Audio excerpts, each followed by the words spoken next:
of That's My Business, we're talking to Julia Rhodes, inventor of the Clean Slate dry erase markers and owner of Clean Slate. Welcome to the show, Julia. Well, thank you very much. I appreciate the opportunity. You started your business with the dry erase marker eraser. How did you come up with that idea?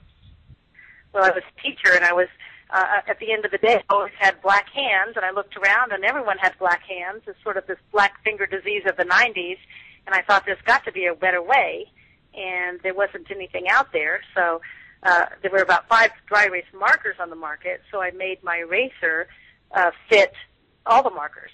Did you get a patent on that? Yes, I did. That was one of the first things I did was I trademarked the name Clean Slate, the K-L-E-E-N-S-L-A-T-E. Trademarked the name, got the website, the domain name, and just put that name on everything. And then in the meantime, I patented the erasers.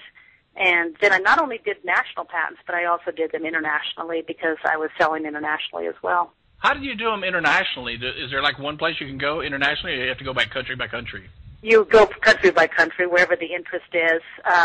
Mostly, I patented the products in the countries where they were using, where they had the money, number one, and where they were using.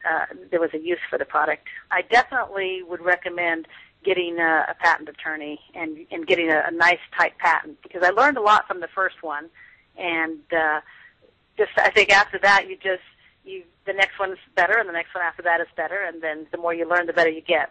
You've turned that dry erase marker into a business called Clean Slate. Have you run into any problems running Clean Slate? You know, it is very interesting.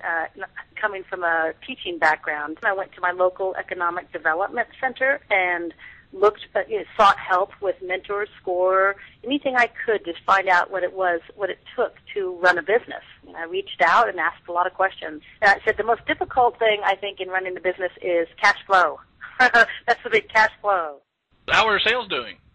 Sales are doing great. We actually sold enough erasers. I refinanced my house and took my retirement out of teaching, made enough erasers to then go on to our next product, which was a handheld whiteboard with a marker and eraser that snapped in the handle, much like a ping pong paddle. What advice would you give to someone starting a business? Well, definitely I would say find out everything you can about the industry you're going into.